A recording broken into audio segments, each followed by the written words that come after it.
Hello students, welcome to Victor education. আমি তোমাদের Somnath sir. আজকে তোমাদের শুরু করব পার্ট 21, 25 আগস্ট থার্ড শিফট।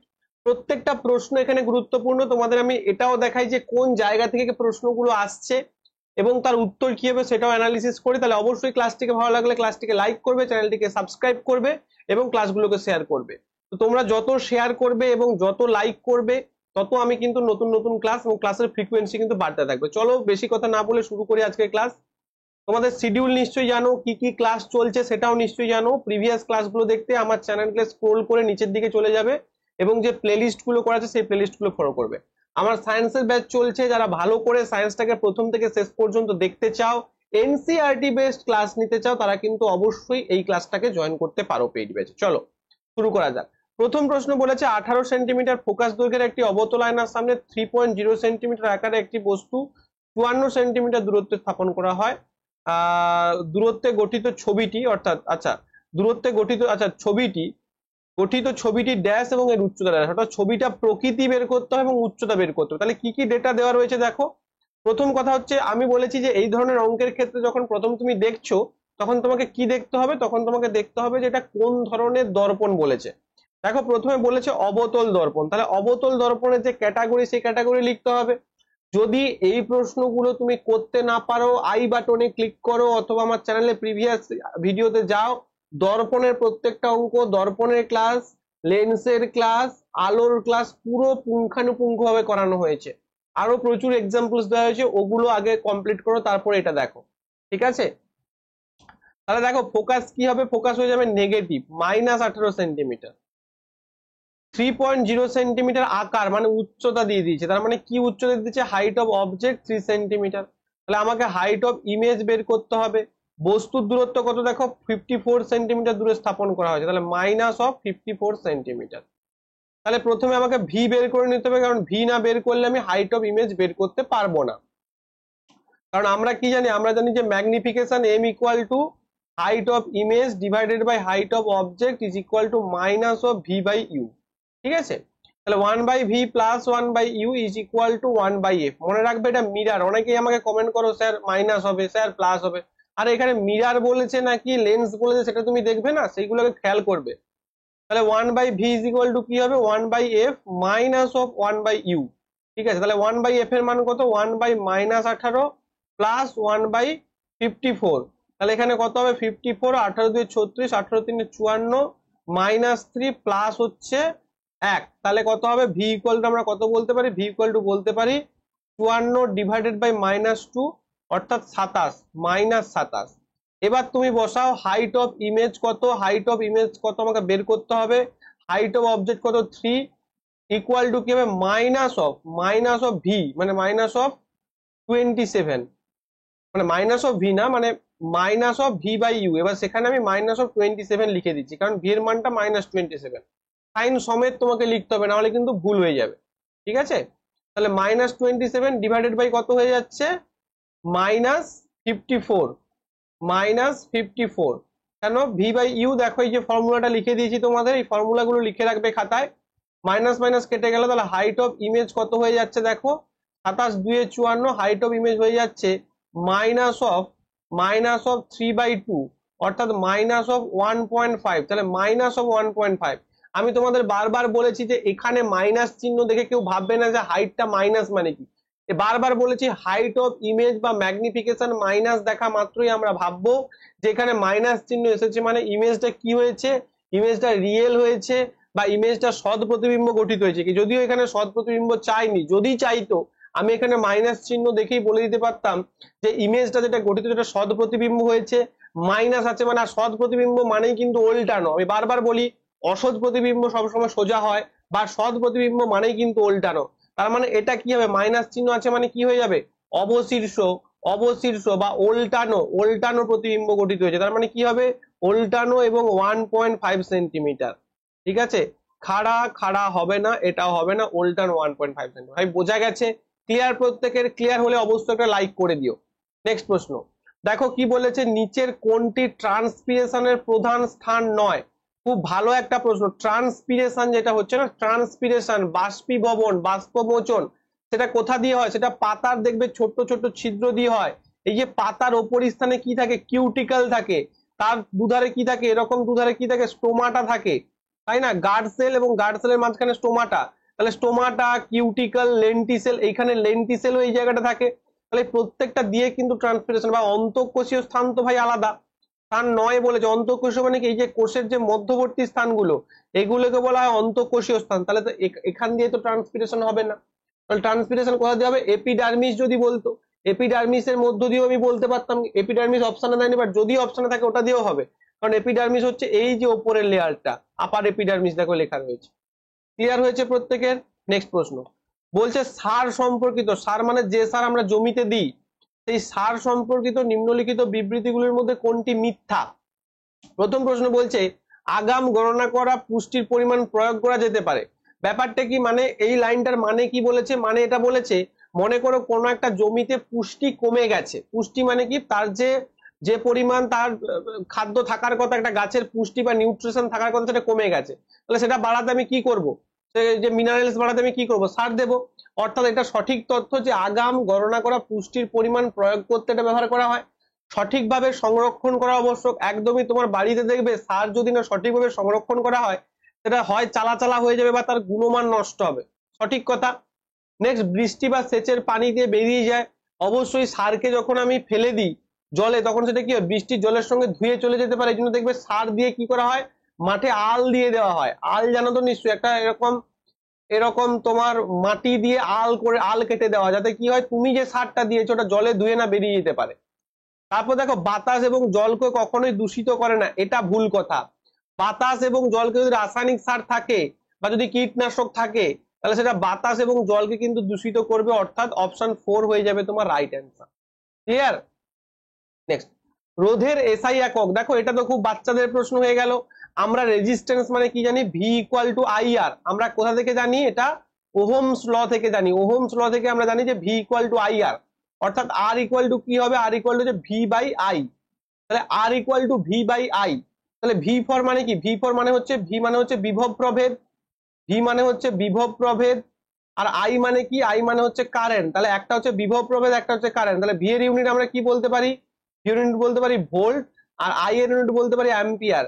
দেখো এইটাকেই আমরা বলতে পারি ওহম। তাহলে রোধের একক আমরা ভোল্ট বাই অ্যাম্পিয়ার বলতে পারি, অথবা ওহমও বলতে পারি। এখানে দেখো বলে দিয়েছে ভোল্ট বাই অ্যাম্পিয়ার, তাহলে ভোল্ট বাই অ্যাম্পিয়ার হচ্ছে তোমার সঠিক উত্তর। ক্লিয়ার?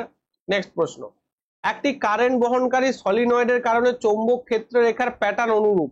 তাহলে দেখো কারেন্ট বহনকারী যে সলিনয়েড রয়েছে, এই যে সলিনয়েড, ঠিক আছে, যে সলিনয়েড যেটা রয়েছে, এই সলিনয়েড কি বলছে, কারেন্ট বহনকারী বৃত্তাকার লুপ। একদমই না, বৃত্তাকার লুপ তো এইরকম হয়, এটা যে বৃত্তাকার লুপ। বার চুম্বক, একদমই ঠিক। অর্থাৎ এই যে কারেন্ট বহনকারী যে সলিনয়েড, এটার প্যাটার্নটা কিন্তু বার চুম্বকের মতো, মানে যেটাকে আমরা দণ্ড চুম্বক বলি, সেই দণ্ড বা বার চুম্বকের মতোই। ঘোড়া আকৃতি চুম্বক, কারেন্ট বহনকারী সোজা তার, একদমই না। তুমি বলবে স্যার এটা আপনাকে একটু দেখান, দেখো ভালো করে দেখো এটা কোন বই।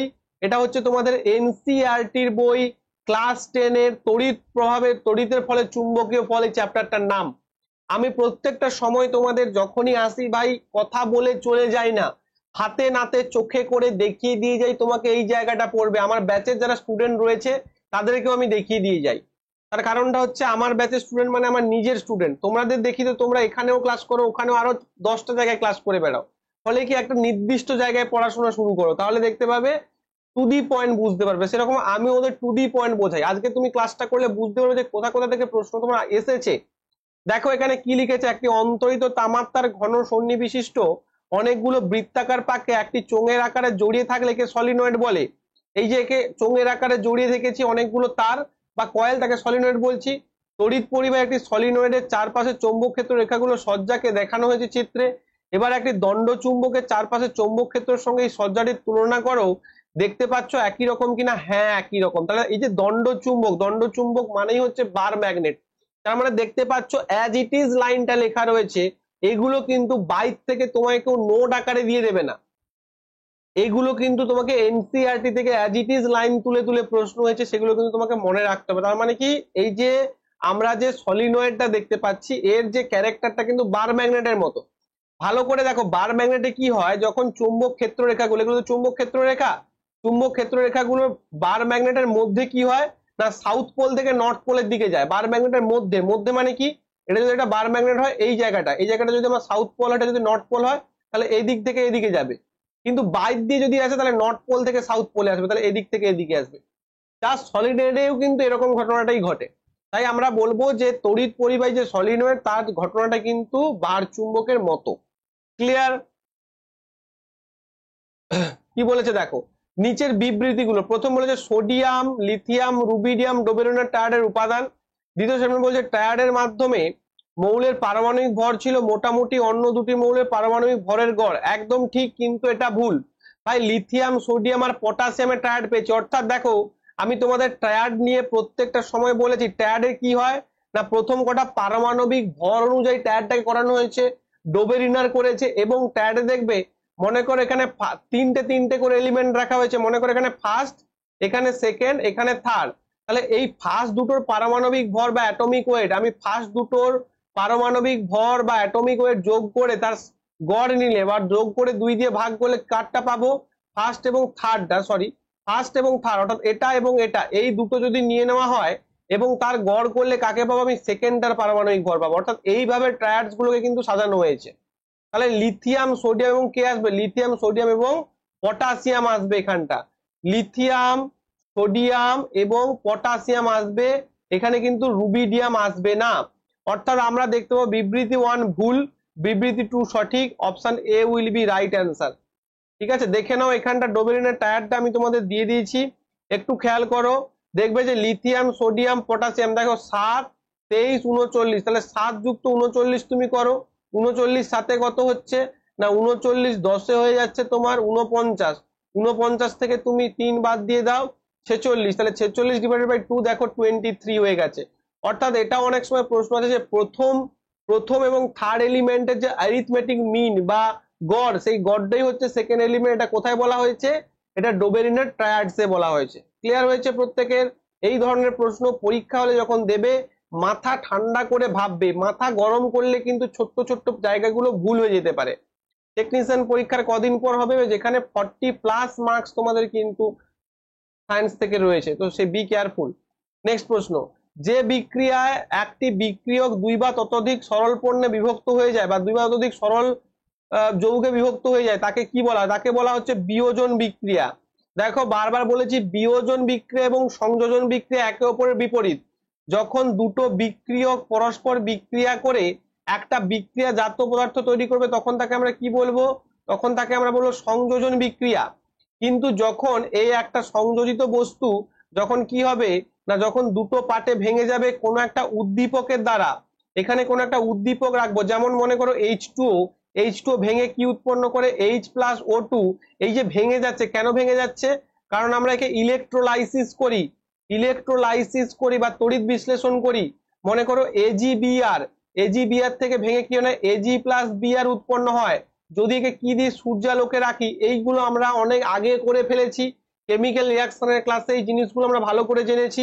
অর্থাৎ দেখতে পাবো যে একটা যৌগ বা একটা কম্পাউন্ড বা একটা বিক্রিয়ক পদার্থ ভেঙে যখন 2 বা ততোধিক সরল পণ্যে ভাগ হয়ে যাবে তখন তাকে ডিকম্পোজিশন রিয়াকশন বা বিয়োজন বিক্রিয়া বলবো। চলো দেখো পরমাণুর আকার পর্যায় সারণীর বাম থেকে ডান দিকে গেলে, দেখো পর্যায় সারণী যদি বাম থেকে ডান দিকে যাওয়া হয়, অর্থাৎ এদিক থেকে এদিকে গেলে কি হয় না, বাম থেকে ডান দিকে গেলে এবং ওপর থেকে নিচের দিকে গেলে পরমাণুর আকার কি হয়। প্রথমেই বলেছি আমি, মনে করো সোডিয়ামের কত 11, তারপরে দেখো ম্যাগনেসিয়াম, বাম দিক থেকে ডান দিকে যাবো, তাহলে সোডিয়াম, ম্যাগনেসিয়াম, ঠিক আছে।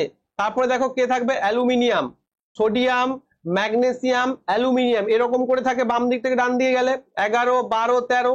আবার ওপর থেকে নিচের দিকে গেলে সোডিয়ামের পর কে আসবে, পটাশিয়াম। ভালো করে বোঝো, সোডিয়ামের পর পটাশিয়ামের যে পারমাণবিক সংখ্যা কত, 20। তুমি সোডিয়ামকে করো, সোডিয়ামকে সাজাও, মানে ইলেকট্রনিক কনফিগারেশন করো, তাহলে কি হবে দেখো, সোডিয়ামের কত 11, তাহলে কে কক্ষ, এল কক্ষ, এম কক্ষ। কে কক্ষে কটা থাকবে, 2, 8, 1, এম কক্ষে একটা, কে কক্ষ, এল কক্ষ, এম কক্ষ। আবার ম্যাগনেসিয়ামকে তুমি যদি করো, ম্যাগনেসিয়ামকে করলে কত হবে, 2 আর 2। দেখো ভালো করে বুঝবে, যত আমি পরপর বাম দিক থেকে ডান দিকে যাবো তত কিন্তু কি হবে, সেলটা সেম থাকবে, অর্থাৎ এই এম সেলই থাকবে, কিন্তু ইলেকট্রন একটা করে বেড়ে যাবে। আর যত ইলেকট্রন একটা করে বাড়বে এই লাস্ট কক্ষে যত ইলেকট্রন একটা করে বাড়বে তত নেগেটিভিটি বাড়বে, নেগেটিভিটি বাড়লে কি হবে না পরমাণু কেন্দ্র তত বেশি আকর্ষণ করবে, আর যত পরমাণু কেন্দ্র বেশি আকর্ষণ করবে তত কি হবে না ওর যে পারমাণবিক আকার সেটা কমতে থাকবে। ভালো করে বোঝো, লাস্ট কক্ষে ইলেকট্রন যত বাড়বে তত কিন্তু লাস্ট কক্ষে নেগেটিভ চার্জ বাড়বে, আর লাস্ট কক্ষে যত নেগেটিভ চার্জ বাড়বে পরমাণুর কেন্দ্র চার্জটা কি পজিটিভ, কারণ ওখানে প্রোটন আছে আর নিউট্রনটা কি নিস্তড়িত। তাহলে যেহেতু পরমাণু কেন্দ্রটা পজিটিভ আর লাস্ট কক্ষে নেগেটিভ চার্জ বৃদ্ধি পেলে কি হবে ও পরমাণু কেন্দ্রের দিকে আকর্ষণ করবে। কে আকর্ষণ করবে না প্রোটনটা, কাকে না ওই যে ইলেকট্রনটা রয়েছে, আর যত আকর্ষণ করবে তত কি হবে না বাম দিক থেকে ডান দিকে যত যাবো তত আমি কি হবে না পারমাণবিক আকারটা হ্রাস পাবে। তাহলে পরমাণুর আকার পর্যায় সারণী বাম দিক থেকে ডান দিকে গেলে কি হয় হ্রাস পায়, এখানে হ্রাস পায় হয়ে যাবে। তাহলে এই দুটো অপশন আমি কেটে দিলাম। এবার দেখো ভালো করে, সোডিয়ামের 11 পটাশিয়ামের 20, তাহলে সোডিয়ামের যদি 11 করি তাহলে কি হবে না সোডিয়ামের যদি 11 করি তাহলে 2, আচ্ছা পটাশিয়ামের হচ্ছে 20 নয় সরি পটাশিয়ামের 19, একদম সরি পটাশিয়ামের 19, সোডিয়ামের 11 করলে কত দেখো 2 8 1, আবার তুমি যদি পটাশিয়ামকে ভাঙো দেখবে 2 8 8 8 2 10 8 18 কে 1, তার মানে দেখো কে কক্ষ এল কক্ষ এম কক্ষ এন কক্ষ, অর্থাৎ আর একটা সেল চলে আসছে। তার মানে কি যত তুমি ওপর থেকে নিচের দিকে যাবে একটা করে সেল কি হবে, একটা করে সেল তোমার ওর সঙ্গে অ্যাড হতে থাকবে, একটা করে সেল অ্যাড হতে থাকবে, আর যেহেতু ওখানে একটা করে সেল অ্যাড হতে থাকবে তাই ওপর থেকে নিচের দিকে যত যাবো ওর কিন্তু পারমাণবিক আকার বৃদ্ধি পাবে। অর্থাৎ অপশন 2 উইল বি এর রাইট অ্যান্সার, হ্রাস পায় এবং বৃদ্ধি পায়। ক্লিয়ার হয়েছে প্রত্যেকের? চলো, মানব দেহে প্রস্রাব তৈরির সময় নিচের কোন ঘটনাটি ঘটে? দেখো মানব দেহে যখন প্রস্রাব তৈরি হয় সেখানে দেখবে গ্লোমেরুলাস আছে, তাহলে গ্লোমেরুলাসের মধ্য দিয়ে আসে, গ্লোমেরুলাসের কি হয় না গ্লোমেরুলাসের মধ্য দিয়ে আসে এবং তারপর কিন্তু আস্তে আস্তে হেনলির লুপ হয়ে ডিস্টাল কনভলিউটেড টিউবিল এবং তারপর সেটা সংগ্রাহক নালিকায় আসে। তাহলে প্রথমে এখানে কি হয় পরিস্রাবণ হয়, পরিশ্রুতকরণ হবে, পরিস্রাবণ হবে ছাঁকনির মতো ছেঁকে নেবে এবং পরিশ্রুত হওয়ার পর এইখানে যখন আসবে হেনলির লুপে এখানে এডিএইচ হরমোন রয়েছে অ্যান্টি ডাইউরেটিক হরমোন, যেটা কি করবে পুনঃশোষণে সাহায্য করবে। জল গ্লুকোজ এগুলো কি হবে পুনঃশোষণ হবে, কারণ আবার শোষণ করবে, অনেক সময় কি বেশি পরিমাণ ছেড়ে দিয়েছে আবার শোষণ করবে। তাহলে প্রথমে হবে পরিস্রাবণ, তারপর হবে পুনঃশোষণ এবং তারপর সিক্রেশন হবে, তারপর কিছু পদার্থ কি হবে ওর মধ্যে সিক্রেশন হবে, সেটাকে আমরা বলছি নিঃসরণ। অর্থাৎ option 2 will be your right answer, পরিস্রাবণ পুনঃশোষণ বা রিঅ্যাবজর্পশন এবং নিঃসরণ বা সিক্রেশন। দেখো এখানে দিয়েছে গ্লোমেরুলার ফিল্ট্রেশন হবে বা পরিস্রাবণ হবে, তারপর দেখো টিউবুলার রিঅ্যাবজর্পশন, তারপর টিউবুলার সিক্রেশন এবং কি হবে তারপর এটা চলে আসবে। বুঝতে পেরেছো? তাহলে H2O গ্লুকোজ কিছু পরিমাণ এগুলো কি হয় না লুপ অফ দা হেনলি বা হেনলির লুপে কি হবে না ওইগুলো রিঅ্যাবজর্পশন হবে এবং তারপর ডিস্টাল কনভলিউটেড টিউবিলে কি হবে কিছু সিক্রেশন হবে এবং তারপর যেটা তৈরি হবে সেটা মূত্র তৈরি হবে। নেক্সট দেখো, ভাস্বর বাল্বের ফিলামেন্ট তৈরির জন্য উপযুক্ত উপাদান। তাহলে বাল্বের ফিলামেন্ট কি হয় টাংস্টেন দিয়ে তৈরি হয়। কেন? দেখো বাল্বের যে ফিলামেন্টটা হবে তাকে কি হতে হবে, তাকে উচ্চ রোধাঙ্ক বিশিষ্ট হতে হবে, উচ্চ রোধাঙ্ক বিশিষ্ট হতে হবে, উচ্চ রোধাঙ্ক বিশিষ্ট হতে হবে, কারণ উচ্চ রোধাঙ্ক না হলে সেটার মধ্যে দিয়ে কারেন্ট চলে যাবে, লাইট আর জ্বলবে না।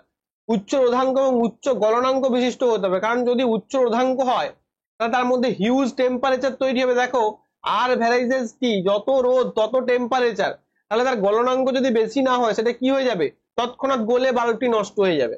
তাহলে সেরকম তো হবে না, যেটা টিন ও সিসার ক্ষেত্রে কি হয়, যেটা আমরা ফিউজ তার দেখি, ফিউজ তারের ক্ষেত্রে কি হয় উচ্চ রোধাঙ্ক নিম্ন গলনাঙ্ক, মানে রোদটা উচ্চ থাকে বাট গলনাঙ্কটা নিম্ন, একটু বেশি তাপ উৎপন্ন হলেই কি হবে না ওটা চট করে ডিসকানেক্টেড হয়ে যাবে, কারণ ওর ফাংশনটাই ওটা, কারণ আমরা চাই যে যাতে বেশি কারেন্ট এলে ওটা ডিসকানেক্টেড হয়ে যায়, তাই সেখানে ফিউজ ব্যবহার করি।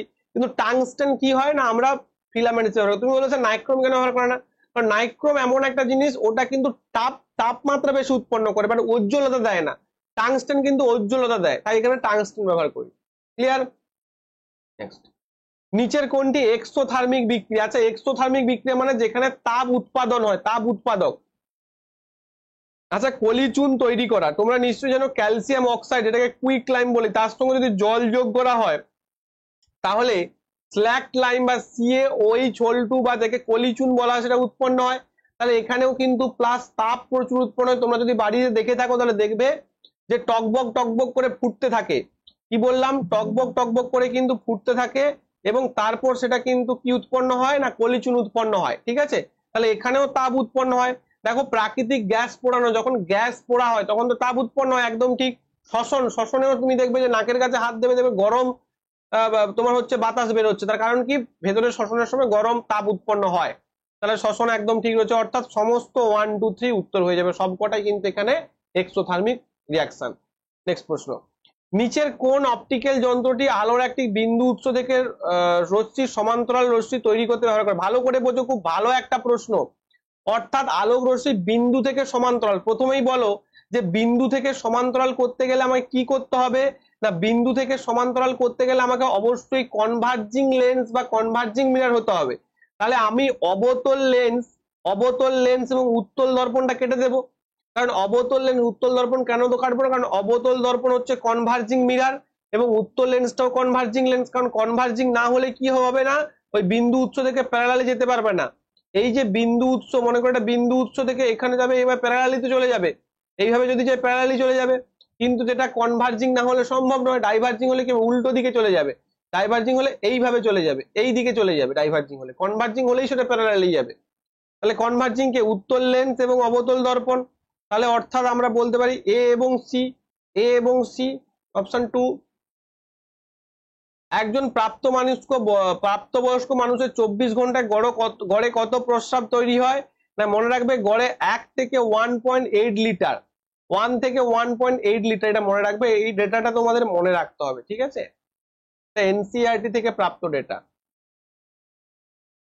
নেক্সট, একটি বৈদ্যুতিক যন্ত্রের 200, খুব ভালো একটা প্রশ্ন, অনেকে ভুল করেছে। আমি যখন এই প্রশ্নটা বানাচ্ছিলাম প্রিভিয়াস ইয়ার্স এর যে অ্যান্সার শিট গুলো থাকে, দেখলাম যে ছেলেটা দিয়েছে সেই ছেলেটা খুব ভালো ছেলে, অনেকগুলো ঠিক করেছে, কিন্তু এই প্রশ্নটা ভুল করে দিয়েছে বেচারি, কারণ এটা খুব গুরুত্বপূর্ণ একটা প্রশ্ন, ভুল হয়ে যাওয়ার চান্স থাকে। তোমরা ভিডিওটাকে পজ করে নিজেরা করো, তারপর তোমরা কিন্তু অ্যান্সারটা মেলাবে।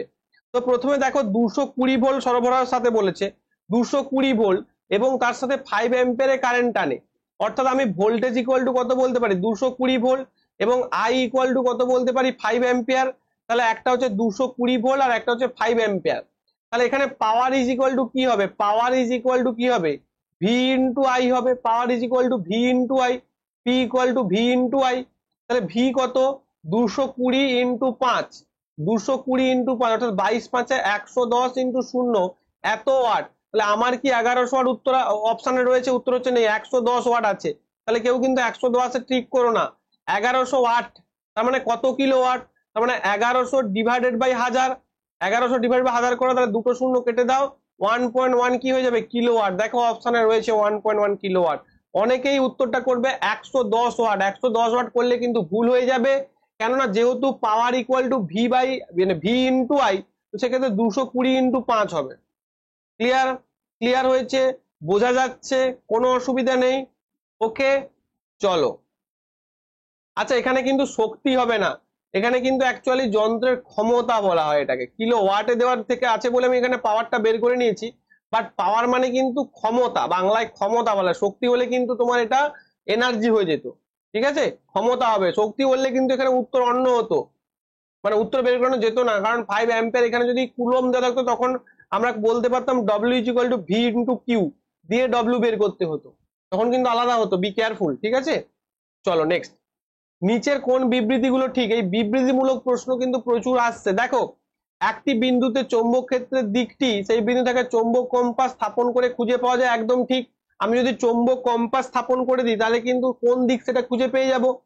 নেক্সট দেখো, উত্তর পূর্ব দিকে একটি অবাধে স্থগিত চুম্বকীয় সুই পয়েন্ট, অর্থাৎ কি না, একটা উত্তর পূর্ব দিকে কি চুম্বক থাকে, কখনো চুম্বকের যে সুই পয়েন্ট গুলো থাকে, অর্থাৎ এই যে পয়েন্ট গুলো থাকে, সেটা কি উত্তর পূর্ব দিকে থাকে, কখনো কোন দিকে থাকে, উত্তর দক্ষিণ থাকে। তাহলে এই পয়েন্টটা আমার ভুল হয়ে গেল। চৌম্বক ক্ষেত্রে রেখাগুলি চৌম্বকের পোলের কাছে ঘনতর হয়, একদম ঠিক। তোমরা চৌম্বকের যে এক্সপেরিমেন্ট গুলো করেছো সেখানে দেখবে এইখানটা কিন্তু রেখাগুলো বেশি থাকে, এই জায়গাটা কিন্তু, অর্থাৎ এন এবং এস যদি হয়, এই জায়গাটা কিন্তু রেখাগুলো বেশি ঘন সন্ধি বিশিষ্ট থাকে। ঠিক আছে, তাহলে এটাও ঠিক। দুটি চৌম্বক ক্ষেত্র রেখাটি নির্দিষ্ট ছেদ করতে পারে, ভুল, একদমই ভুল। কখনো চৌম্বক ক্ষেত্র রেখা, এই যে ক্ষেত্র রেখাগুলো যে আছে, এই ক্ষেত্র রেখাগুলো কিন্তু কখনোই ছেদ করবে না, কখনোই কিন্তু ছেদ করবে না, কারণ ছেদ করলে কি হবে, একটা পয়েন্টে দুটো মান থাকবে, অর্থাৎ একটা পয়েন্টে দুটো অভিমুখ থাকবে, নর্থ এবং সাউথ। সেটা কি হয়? নর্থ এবং সাউথ একটা কনস্ট্যান্ট পয়েন্ট। যে পয়েন্টটা নর্থ, যে পয়েন্টটা সাউথ, ওই দিকে আলাদা আলাদা পয়েন্ট। কখনো সাউথকে নর্থ আর নর্থকেও সাউথ করা যাবে না, বা একটা পয়েন্টেও দুটো মান পাওয়া যাবে না, তাই না? তাহলে আমরা কি বলতে পারি? আমরা বলতে পারি সি এবং এ, এ এবং সি উভয়ই ঠিক, বাকিগুলো ভুল। ক্লিয়ার হয়েছে প্রত্যেকের?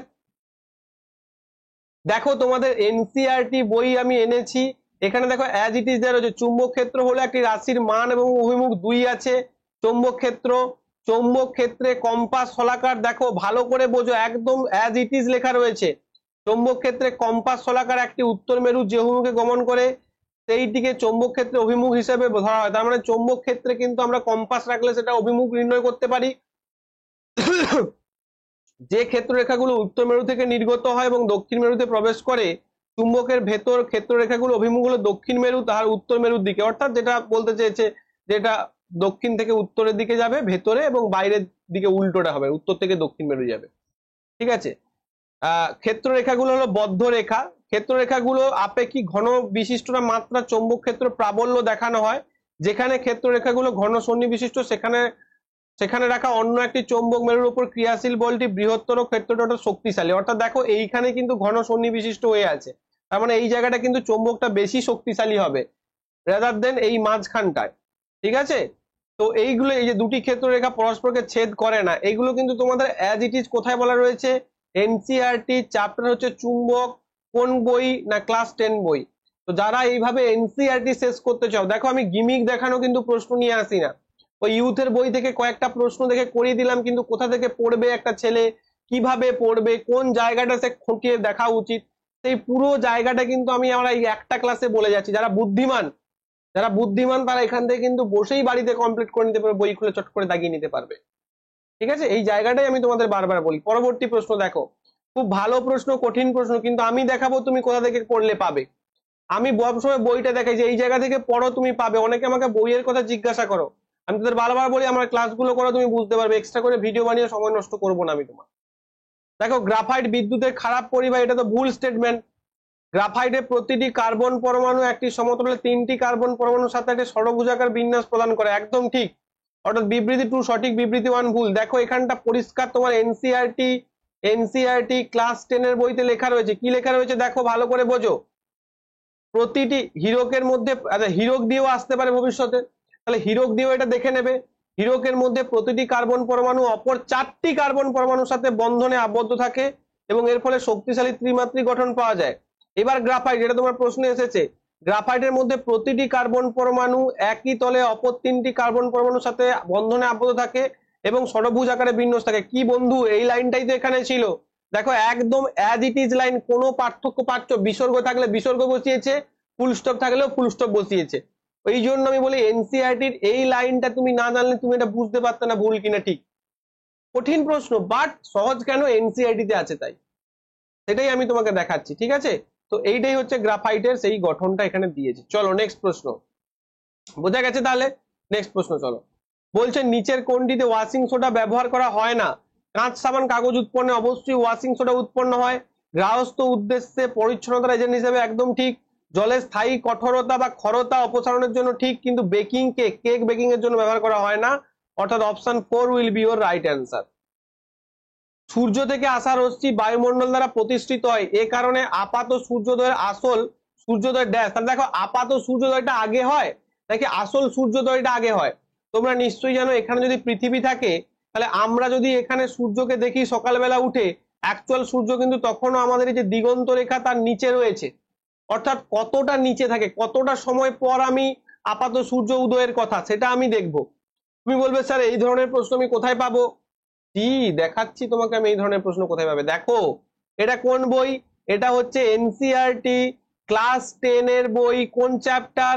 আলোর প্রতিফলন ও প্রতিসরণ চ্যাপ্টার। দেখো এখানে সুন্দর করে লেখা রয়েছে, বায়ুমণ্ডলীয় প্রতিসরণ দরুন প্রকৃত সূর্যোদয় হওয়ার 2 মিনিট পূর্বে প্রকৃত সূর্যাস্তের হওয়ার পর 2 মিনিট পর পর্যন্ত আমরা সূর্যকে দেখতে পাই। তাহলে সূর্যাস্তের 2 মিনিট পূর্বে সূর্যকে দেখতে পাই, আর সূর্য অস্ত যাওয়ার 2 মিনিট পরেও আমরা সূর্যকে দেখতে পাই। ভালো করে বোঝো। তাহলে এখানে সূর্যোদয় বলেছে, তার মানে কি হবে? 2 মিনিট আগে আমরা সূর্যকে দেখতে পাই। আজকে মনে করো তোমার পরীক্ষা প্রশ্ন চলে এলো যে সূর্যাস্তের সময় কি হবে, তখন হবে 2 মিনিট পর, কেননা আমার এনসিইআরটি তে কিন্তু লেখা রয়েছে। ঠিক আছে, এই যে রেখাটা দিগন্ত রেখা, তাহলে এইখানটা আমরা সূর্যের আপাত অবস্থান বাট সূর্যের প্রকৃত অবস্থান এটা, এদের মধ্যে গ্যাপ কত? এদের মধ্যে গ্যাপ হচ্ছে 2 মিনিট। ক্লিয়ার হয়েছে? প্রত্যেকের 2 মিনিটের গ্যাপ। ক্লিয়ার? চলো, রাসায়নিক সমীকরণ কোন স্থানে বিক্রিয়ার অবস্থা নির্দেশ করে? সমীকরণ কোন বিক্রিয়ার অবস্থা, বিক্রিয়ার অবস্থা মানে কি না, মনে করো এই যে তীর চিহ্ন অর্থাৎ বিক্রিয়ার যে আমার যে বিক্রিয়ার যে কন্ডিশন গুলো, বিক্রিয়ার কন্ডিশন গুলো অর্থাৎ এখানে বিক্রিয়ক পদার্থ থাকে, তীর চিহ্নের দিকে বিক্রিয়া জাত পদার্থ থাকে, এবং এইখানটা কি করা হয় না ওপরেও আর নিচেও দুটো জায়গাতেই কিন্তু নির্দেশ করা থাকে, অর্থাৎ তীরের ওপর এবং নিচে কোথাও, শুধু ওপর বা শুধু নিচে নয়। ক্লিয়ার? নেক্সট, অসীম এবং আয়নার মেরুর মধ্যে, অসীম এবং আয়নার মেরুর মধ্যে একটি বিন্দুতে একটি উত্তল আয়নার সামনে, আচ্ছা একটা উত্তল আয়না বলেছে, তাহলে উত্তল আয়নার ক্ষেত্রে কি করেছে, অসীম এবং মেরুর মধ্যে, অসীম এবং মেরুর মধ্যে কি করেছে একটা বস্তু রেখেছে। ভাই আমি বারবার বলেছি তুমি উত্তল আয়না যখনই তোমাকে বলে দিয়েছে তোমার কোনো কষ্ট করার দরকারই নেই, কারণ উত্তল আয়না যেখানেই বস্তু দিক না কেন, যেখানেই বস্তু থাকুক না কেন, ওর ইমেজটা কি হবে, ইমেজটা অলওয়েজ কি হবে, অলওয়েজ ক্ষুদ্র হবে, অলওয়েজ কি হবে, অলওয়েজ অসদ হবে, এবং অসদ মানেই অলওয়েজ সেটা কি হবে, সমশীর্ষ হবে। তোমার দেখার দরকার নেই যে উত্তল দর্পণে বস্তু কোথায় রেখেছে, তাহলে ক্ষুদ্র, অসদ এবং সমশীর্ষ হবে।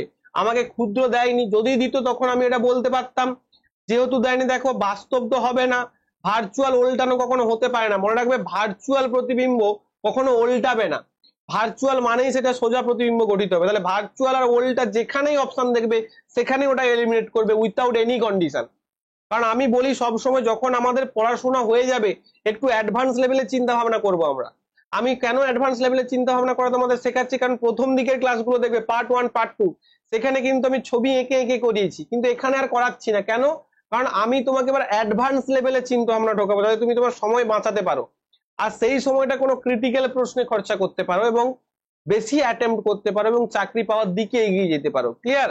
তাহলে এখানে কি হয়ে যাবে, ভার্চুয়াল এবং খাড়া প্রতিবিম্ব গঠিত হবে। পরবর্তী প্রশ্ন, নিচের কোনটি ওয়াশিং সোডা তৈরির জন্য কাঁচামালের সঠিক সেট? তুমি বলবে স্যার এটা আমরা কোথায় পাবো, দেখো আগে কোথায় পাবো।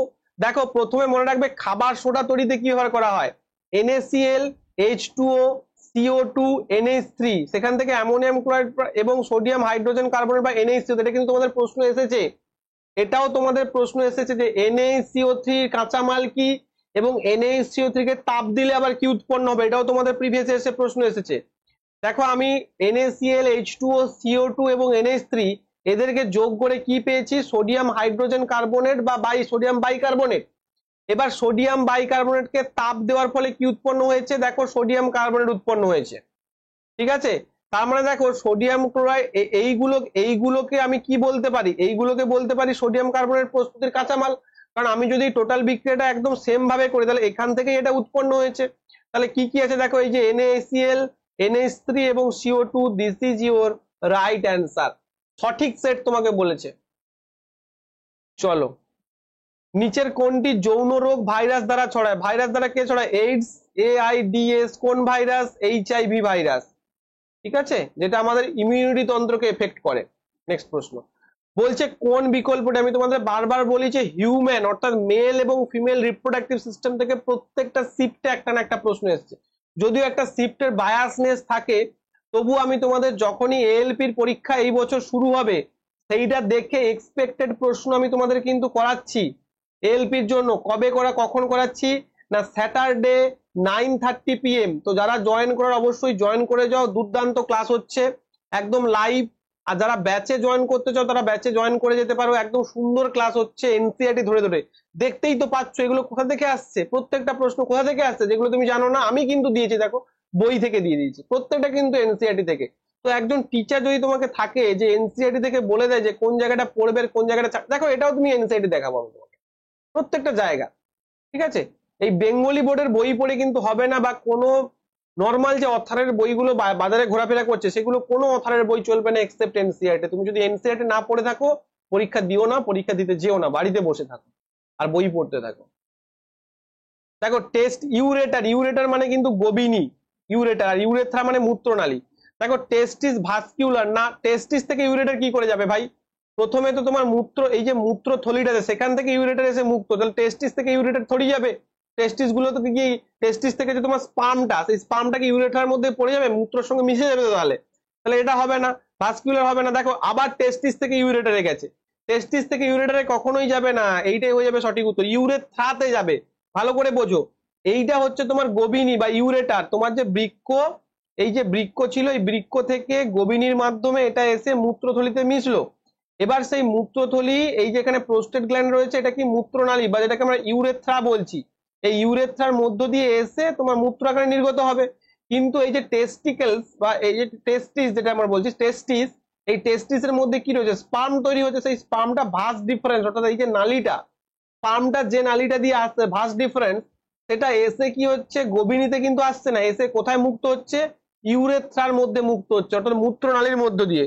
অর্থাৎ মূত্র এবং স্পার্ম দুটো কিন্তু একই রাস্তা দিয়ে আসছে, বাট যখন আমি তোমাকে গোবিনী বলবো বা ইউরেটার বলবো, তখন মনে হবে যে এটা গিয়ে এখানে মিশে গেছে, তাহলে তোমার স্পার্মটা মূত্রের সঙ্গে মিশে যাবে, এটা তো হবে না। তো যাই হোক, সেই জন্য এখানে বলে। আচ্ছা দেখো, প্রোস্টেট নাল গ্রন্থি কোথায় থাকে, মূত্রথলির জাস্ট নিচে, এটা তোমাকে বহুবার প্রশ্ন আছে। সেমিনাল ভেসিকেলস কোথায় থাকে, এই জায়গাটা থাকে, সেমিনাল ভেসিকেলস, ঠিক আছে। এখানে দেখো বলা হয়েছে এই পথেই ভাস ডিফারেন্স প্রোস্টেট এবং সেমিনাল ভেসিকেলের মতো গ্রন্থিসমূহ এদের ক্ষরণকে মুক্ত করে, যার ফলে শুক্রাণুগুলো একটি তরলে থাকে এবং তরল শুক্রাণুর পরিবহন সহজতর হয়। এদের পুষ্টিও সরবরাহ করে। শুক্রাণুগুলো অতি ক্ষুদ্র দেহ অংশ, প্রধানত জিনগত বস্তু এবং দীর্ঘ পুচ্ছ সমন্বিত শুক্রাণু পুচ্ছ এদেরকে স্ত্রী জনন কোষে অভিমুখ চলতে সাহায্য করে। অর্থাৎ এই যে শুক্রাণুগুলো তুমি যদি দেখো, এইরকম একটা হেড থাকে আর টেল থাকে, এই পুচ্ছটা কি হয়, লেজের মতো নাড়তে থাকে। যখন স্ত্রীদের মানে মহিলাদের বা ফিমেলদের যখন ভ্যাজাইনার এবং সার্ভিক্সের মধ্য দিয়ে যখন ফ্যালোপিয়ান টিউবের মধ্য দিয়ে যখন যাবে, ফ্যালোপিয়ান টিউবের মধ্য দিয়ে যখন যাবে ইউরেটার, তোমার হচ্ছে জরায়ুর মধ্য দিয়ে গিয়ে, তখন সেখানে তো নিষেকটা সম্পন্ন হবে। তো সেক্ষেত্রে এই টেলটা বা এই যে লেজটাই, লেজটাই ওকে কিন্তু নিয়ে যেতে সাহায্য করবে। ভবিষ্যতে এখান থেকেও তোমাকে প্রশ্ন আসবে যে দীর্ঘ পুচ্ছ কেন থাকে একটা শুক্রাণু, কারণ ওটা যাতে সহজেই মহিলাদের মধ্যে প্রবেশ, বা মহিলার যে ডিম্বাণুটা যেখানটা রয়েছে সেই জায়গা অব্দি যেতে পারে, তার জন্য এই জায়গাটা দীর্ঘ পুচ্ছ সমন্বিত রয়েছে। ঠিক আছে, তো এই ছিল আজকের ক্লাস। আশা করি তোমরা বুঝতে পেরেছো। তো তোমাদের আমি কেন এরকম ক্লাস করি, তার কারণ যাতে তোমরা বুঝতে পারো যে কোন জায়গা থেকে প্রশ্নগুলো হচ্ছে, কোন জায়গা থেকে প্রশ্নগুলো আসছে। আমি তোমাদের জন্য মেগা কিছু সেশন অ্যারেঞ্জ করছি, যেগুলো আর্জেন্টলি তোমাদের জন্য হবে। ঠিক আছে, আর যারা আমার ফিজিক্স, কেমিস্ট্রি, বায়োলজি কোর্সে ভর্তি হতে চাও, সায়েন্সে স্পেশালি, তারা কিন্তু অবশ্যই আমাকে এই নাম্বারে হোয়াটসঅ্যাপ করো এবং জয়েন হয়ে যাও। আমাকে বিশ্বাস করতে হবে না, যারা স্টুডেন্ট প্রতিনিয়ত কমেন্ট করে তাদের বিশ্বাস করো, তাহলেই হবে। ভয়ঙ্কর ভাবে তারা কিন্তু প্র্যাকটিস করছে, মক টেস্ট নিয়ে এনসিআরটি ফুল রিভিশন চলে, ক্লাস এবং ক্লাস নোটস বাংলায়। খুব কম জায়গাতে ক্লাস এবং ক্লাস নোটস তুমি সম্পূর্ণ বাংলায় পাবে। কিছু কিছু জায়গায় যেখানে ইংলিশ টার্ম দরকার সেখানে ইংলিশ টার্মও ঢোকানো রয়েছে, এবং 100% অথেন্টিক তুমি গাইড পাবে উইথাউট এনি ডাউট। ক্লিয়ার? চলো, তো যারা ভর্তি হতে চাও তারা অবশ্যই নিচের দেওয়া নাম্বারে ফোন করে ভর্তি হতে পারো। আর কম্বাইন্ড ব্যাচটা এই মুহূর্তে বন্ধ রয়েছে, তো কম্বাইন্ড ব্যাচটা নিয়ে। আর যারা মনে করছো যে ইউটিউব থেকে ক্লাস দেখতে পারে, ভাই ইউটিউবে কিন্তু প্রচুর কন্টেন্ট আমি দিচ্ছি তোমাদের জন্য, ফ্রি ব্যাচে প্রচুর কন্টেন্ট দিচ্ছি। তো যাদের ভালো লাগছে তারা অবশ্যই একটা লাইক করো। আর যারা তোমরা ফ্রিতে অ্যাভেলেবল কন্টেন্ট পাচ্ছ, যথেষ্ট ভালো কন্টেন্ট পাচ্ছ, যথেষ্ট কোয়ালিটি কন্টেন্ট পাচ্ছ, তো তারা অবশ্যই কিন্তু চ্যানেলটিকে সাবস্ক্রাইব করবে, লাইক করবে এবং অবশ্যই কিন্তু কমেন্ট করবে। ঠিক আছে, তো এই ছিল আজকের ক্লাস। আশা করি তোমাদের ভালো লেগেছে এবং ভালো করে বুঝতে পেরেছো। থ্যাংক ইউ প্রত্যেককে।